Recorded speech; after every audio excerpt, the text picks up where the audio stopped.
पूरे देश में महाशिवरात्रि का पर्व बड़ी धूमधाम से मनाया जा रहा है। देश के सभी मंदिरों में महादेव की पूजा बड़ी श्रद्धा पूर्वक श्रद्धालुओं के द्वारा की जा रही है। Sector 15 Rohini D block Delhi Durga शक्ति मंदिर में महाशिवरात्रि का आयोजन किया गया। महाशिवरात्रि के आयोजन में सैनिकों ने भी भजन कीर्तन किया।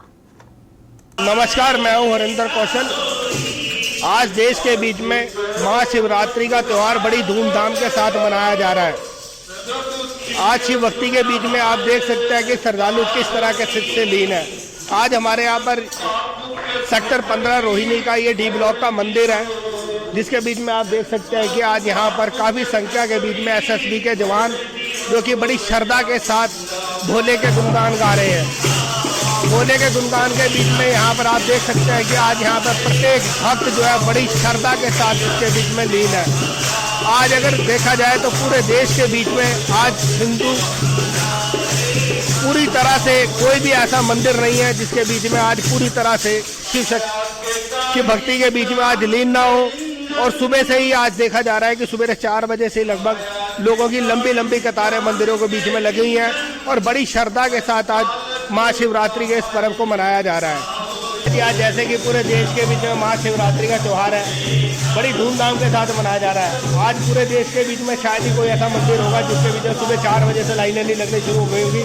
और देखा जाए तो लोगों के बीच में इतना उत्साह है आज आपके मंदिर में भी देखा जा रहा है यहाँ पर कि भारी संख्या के बीच में यहाँ पर जो एसएसबी के जवान हैं जो बॉर्डर पे भी हमारी रक्षा करते हैं, देश में कोई भी समस्या होती है तो हमेशा खड़े होते हैं और आज बड़ी श्रद्धा के साथ जो है पूजा भाव में जुटे हुए हैं। आपको कैसा लग रहा है सर, क्या संदेश?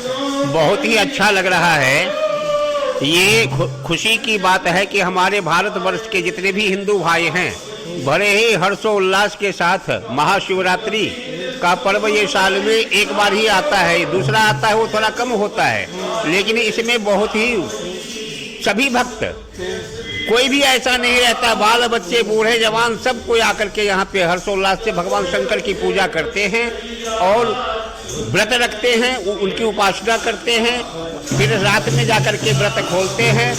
यही तो हिंदू धर्म का एक त्योहार है, महापर्व है। साथ है जगत गुरु हरिओम पंडित जी। पंडित जी नमस्कार। पंडित जी, जैसे कि आज आप देख रहे हैं कि बड़ी धूमधाम के साथ पूरे देश के बीच में शिवरात्रि का महापर्व मनाया जा रहा है। इस पर्व की मान्यता ये है कि आज के दिन महाराज शिव की जो है शादी हुई थी और शादी को बारात के रूप में इसको मनाया जाता है। बारात निकाली जाती है, कोई भगत इसको व्रत रख के मनाता है, कोई भगत नाच गा कर मनाता है, कोई भगत इसको भांग पीकर मनाता है। क्या संदेश देना चाहिए सर? शिवरात्रि को, जो शिवरात्रि का महाशिवरात्रि का जो पवित्र पर्व है, सभी सनातनियों को बड़ी धूमधाम से मनाना चाहिए और यहाँ पे मनाया भी जा रहा है। सभी प्रसाद भी वितरण किया जाएगा। हमारे बहुत से जानने वाले जो भी हैं और जितने भी जानकार हैं यहाँ पे सनातन धर्म की ये रोहिणी में बहुत से लोग यहाँ पर आते हैं और अपने महाशिवरात्रि पर्व का खूब सवेरे से बिल्कुल भीड़ लगी हुई थी और अब तो बस भजन कीर्तन हो रहा है, इसके बाद प्रसाद वितरण होगा। बहुत बढ़िया, बहुत अच्छी, बड़ी धूमधाम से मनाया जा रहा है। ब्राह्मण लोग हैं, पंडित लोग हैं, जो पुजारी लोग हैं, जिनका कि एक बहुत बड़ा जो हमारी युवा पीढ़ी है उसके ऊपर एक बहुत बड़ी जो है हम कहें कि एक एहसान है कि आप उनको हमारी संस्कृति के बारे में बताते हैं। जो आता है उसको संस्कृति के बारे में पता चलता है। जैसे कि हमारी युवा पीढ़ी आप देखते हैं कि अभी आप देख लीजिए आपको बहुत कम संख्या के भी जो है युवा मिलेंगे, तो उनको क्या संदेश देना चाहते हैं कि हमारी ज़्यादा से ज़्यादा युवा पीढ़ी मंदिरों की तरफ आकर्षित हो, यहाँ पे आए, ताकि जो है जो हमारी जो संस्कृति लुप्त होती जा रही है, धीरे धीरे जो संकट में आ रही है। हमारे लोग जो पश्चिम सभ्यता की तरफ बढ़ रहे हैं, जैसे आप देख रहे होगे, कपड़ों को देख लो, संगीत देख लो, कुछ भी देख लो, तो पश्चिम सभ्यता की तरफ ज़्यादा जा रहे हैं। तो कैसे आप कोई ऐसा संदेश दीजिए जिससे कि लोग जो है हमारी युवा पीढ़ी है वो मंदिर की तरफ आकर्षित, तो हमारी संस्कृति की तरफ आकर्षित। वास्तव में अज्ञान के कारण ऐसा हो रहा है और जब तक ज्ञान पूरी रूप से फैलता नहीं है तब तक ऐसा ही चलता रहता है। वास्तविकता क्या है, सनातन धर्म से बड़ा कोई धर्म नहीं है। सनातन धर्म से सारे धर्म जुड़े हुए हैं, सारे धर्म वहीं से निकले हुए हैं। हमारे सनातन धर्म में 9 प्रकार की भक्ति बताई गई है। 9 प्रकार की भक्ति में एक नवदा भक्ति में एक वंदन भक्ति आती है। वंदन का अर्थ होता है प्रार्थना और प्रार्थना से तात्पर्य होता है प्रेयर। ईसाइयों में उसको प्रेयर कहते हैं। हर ईसाई जो है जाता है अपने धर्म के अनुकूल जो जाते हैं, संडे के दिन चर्च में जाते हैं। और मतलब सिख भाई जाते हैं, गुरुद्वारों में जाते हैं। ऐसे पर्वों पे सिख भाई सब मिलकर मनाते हैं हम। और पूरे के पूरे अब ये लगा लो कि ये महाशिवरात्रि का पर्व है, लेकिन ये जितना हमारे जो शिव है, शिव दो ही हमारे सुर और असुर प्रवृत्ति के लोग होते हैं, तीसरी प्रवृत्ति नहीं होती।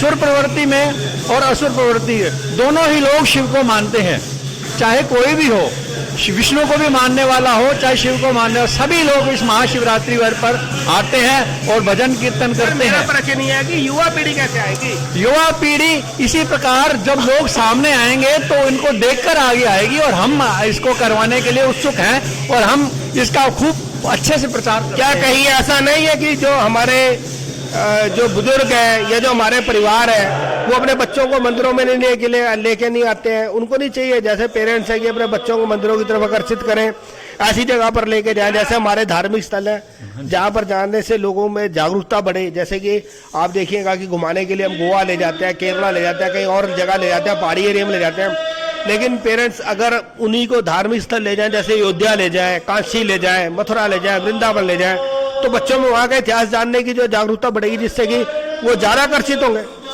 बिल्कुल, आपने बिल्कुल सही कहा। वास्तव में जैसे जब से ठाकुर देवकी नंदन की भागवत शुरू हुई है, जैसे ही लोग जो है ना सबसे पहले छुट्टियों में गोवा की तरफ भागते थे। अब वो बहुत कम लोग जो हमारी जो युवा पीढ़ी है, बहुत कम लोग इस तरफ जा रहे हैं, और सभी तकरीबन लोग आप देखो मतलब ठाकुर देवकी नंदन जी की कथा में भी देखो तो युवा पीढ़ी आपको बहुत मिलेगी। और हमारे पंडित प्रदीप मिश्रा जी हैं, वो भी शिव महापुराण करते हैं। उस कथा में लाखों लोग आते हैं और लाखों लोगों में युवा पीढ़ी बहुत बढ़ चढ़ कर हिस्सा लेती है और पूरी कथाओं में आ रहे हैं। अब धीरे धीरे सनातन का प्रचार बढ़ रहा है और सबसे ऊपर सनातन धर्म आएगा और आ रहा है। और सर धीरे धीरे क्यों? सनातन धर्म तो सबसे पुरानी परंपरा अगर हम देखें तो ये 5000 साल से भी पुराना है सनातन धर्म। इसी में से सब साल से लेके 5000 साल तो सिर्फ कृष्ण जी को हुए हैं। उससे पहले त्रेता युग था, त्रेता युग से भी पहले जब से शिव है, शिव से ही सब सनातन परंपरा चली है। शिव सनातन धर्म के प्रवर्तक है, मतलब समझ लो शिव से ही सनातन धर्म चला हुआ है। सर कहीं आपको ऐसा नहीं लगता कि जो हमारी भाषा है, जैसे कि हमारी हिंदी भाषा है, वो लुप्त होती जा रही है? संस्कृत है, संस्कृत में आप देखिए तो संस्कृत भी एक तरीके से पूरी तरह से लुप्त हो चुकी है। कई स्कूलों में किसी भी जगह पर कोई ऐसा विषय नहीं है संस्कृत की पढ़ाया जाता हो। अगर संस्कृत की क्लासें देखी जाए तो संस्कृत की क्लास में आपको एक या दो बच्चे मिलेंगे जहाँ जर्मनी और फ्रांस और जो फ्रेंच है, जर्मनी भाषा है, फ्रेंच भाषा है, रशियन भाषा है, या दूसरे देशों की जो भाषा है उनको सीखने के लिए आपको बड़ी कतार के पीछे लोग मिलेंगे। पेरेंट्स कहते हैं कि जी हम फ्रेंच सिखाएंगे तो हमारा बच्चा इंटरनेशनल ट्रैवल करेगा तो उसको ये भाषा आनी चाहिए, जबकि संस्कृत भाषा में ही हमारे सारे ग्रंथ हैं, सारे वेद हैं, सब कुछ है, हमारे मंत्र संस्कृत भाषा में। जब तक संस्कृत भाषा का उत्थान नहीं होगा तो कैसे लोग संस्कृत भाषा की तरफ बढ़ेंगे, कैसे हमारे ग्रंथों और वेदों को जान पाएंगे? हमारे सनातन धर्म के अनुसार भी अब रामदेव जी इस तरफ बहुत अच्छे से बढ़ रहे हैं और गुरुकुलों की स्थापना हो रही है और कई गुरुकुल जैसे चलाए जा रहे हैं और उनमें संस्कृत बहुत अच्छे से पढ़ाई जा रही है। सब चल रहा है, लेकिन एकदम फास्ट नहीं हो रहा। एकदम फास्ट नहीं, लेकिन ये तो संस्कृत भाषा तो हमारी बहुत पुरानी भाषा है ना, ये क्यों इसका पतन क्यों हुआ? पतन क्यों हुआ? ये तो वास्तविकता हमें भी देखिए ना, हम अपने जो पेरेंट्स हैं ना, बच्चों को सही से गाइड नहीं कर पाते। कहीं सर ऐसा तो नहीं है कि अंग्रेज जाते हुए इंग्लिश को छोड़ गए और हमें एक तरीके से गुलाम बना गए, आज हम इंग्लिश के बिना कुछ भी नहीं कर पाते हैं? एक्चुअल क्या है कि जो कॉन्वेंट स्कूल जितने भी खुले हुए हैं यहाँ हिंदुस्तान के अंदर, उन कॉन्वेंट स्कूलों की तरफ लोग ज़्यादा बढ़ रहे हैं। अगर ये हमारे जो नेता भी अगर गवर्नमेंट स्कूल को अच्छे से उसमें करवाएं या हम हिंदी भाषा में बहुत कुछ करवाएं, जैसे कि बैंक में हिंदी भाषा चलती है या तो इस तरह से सबको ही मतलब सबके कॉम्बिनेशन से सब कुछ हो सकता है ना। अब एक करे दूसरा ना करे ऐसा नहीं होता, सबको मिलकर आगे बढ़ना चाहिए और संस्कृत को भी आगे लाना चाहिए। हिंदी हमारी मातृभाषा है, मातृभाषा को हिंदी बताया गया है, लेकिन संस्कृत को भी मातृभाषा, हमारी शुरू में तो संस्कृत ही मातृभाषा थी। अभी हमें पंडित हरिओम जी ने बताया कि किस प्रकार जो है हमारी जो भाषा लुप्त होती जा रही है। संस्कृत भाषा है, जब तक कि उसका उत्थान नहीं होगा, क्योंकि आज हमारे सारे वेद, हमारे सारे ग्रंथ जितने भी है संस्कृत भाषा के बीच में है। हमारे मंदिरों के बीच में जितने भी हम कोई भी अगर हवन कराएं या किसी प्रकार का कोई कार्यक्रम होता है तो उसके बीच में जो मंत्र बोले जाते हैं वो भी संस्कृत भाषा के बीच में है।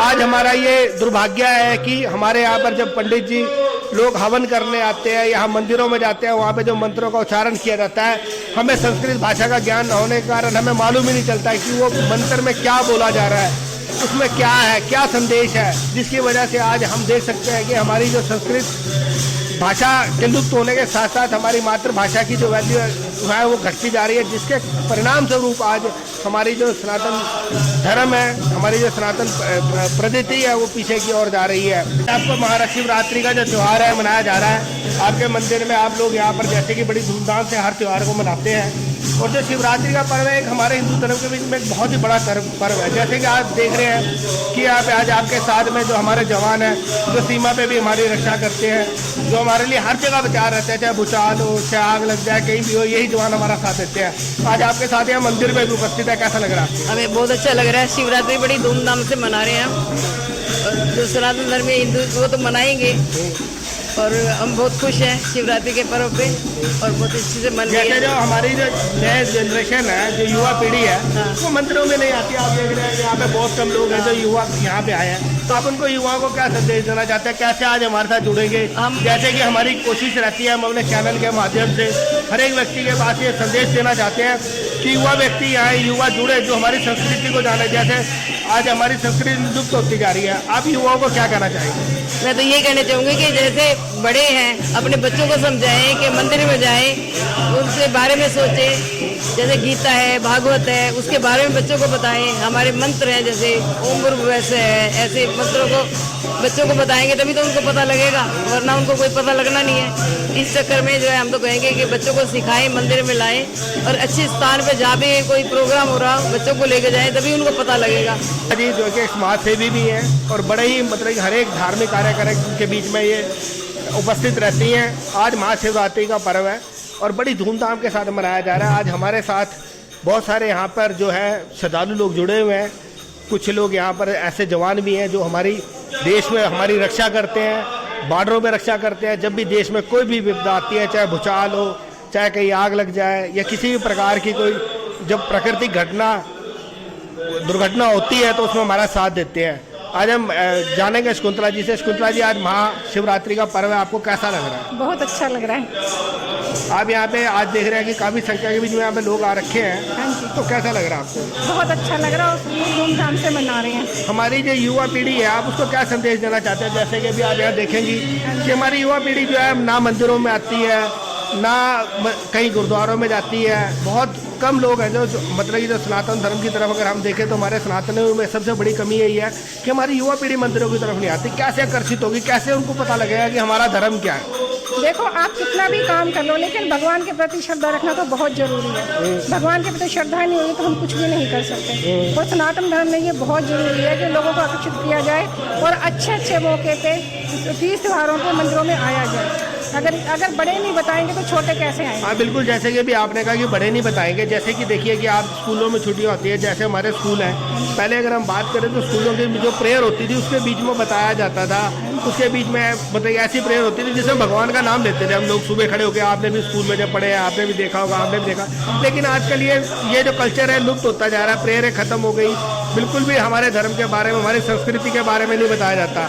और अगर एक बात हम ये भी कहें कि अंग्रेज थे, जैसे कि इंग्लिश भाषा को छोड़ के आज सारे काम इंग्लिश में होते हैं। अगर हम इंग्लिश नहीं बोलते हैं तो हमारे में एक बड़ी हीन भावना आती है। हम किसी को बड़ी सहानुभूति से देखते हैं कि यार इसको इंग्लिश नहीं आती है, अगर वो इंग्लिश में नहीं देखता है। तो जैसे हमारी मातृभाषा लुप्त होती जा रही है, तो कैसे हमारे बच्चे हैं जिनको संस्कृत नहीं आती, हमारे जितने भी ग्रंथ हैं वो हिंदी में है, संस्कृत में है, चाहे वेद हो, चाहे कुरान हो, कुछ भी हो, सब इसमें है। जैसे अगर कुरान को अगर आपको जानना है तो उसके बीच में आपको अरबी भाषा का आना बड़ा जरूरी है। जब तक आपको अरबी भाषा नहीं होगी आप कुरान नहीं सीख सकते। ऐसे ही अगर आपने गुरु ग्रंथ साहब जी को जानना है तो उसके लिए आपके पास पंजाबी भाषा का ज्ञान होना बड़ा जरूरी है। तो जब तक हमारी हिंदी भाषा का ज्ञान नहीं होगा तो कैसे हम अपने वेदों को जान सकेंगे? देखो, जब तक मंदिर में नहीं आएंगे, पेरेंट्स नहीं बताएंगे, तब बच्चों को नहीं पता लगेगा। और मंदिर में आने के लिए पेरेंट्स का बताना जरूरी है। और जैसे हम अपने बच्चों को बताते हैं वैसे ही बच्चा करते हैं। जैसे एक नकल होती है, बच्चे वैसे ही करते हैं। और इसलिए हर पेरेंट्स की ये को जरूरी है कि बच्चों को बताते रहे और हर किसी की जिम्मेवारी के मंदिर में आए और भगवान के प्रति आशीर्वाद लें। सहयोगी कैमरामैन विमल के चौहान के साथ हरिंदर कौशल, दिल्ली।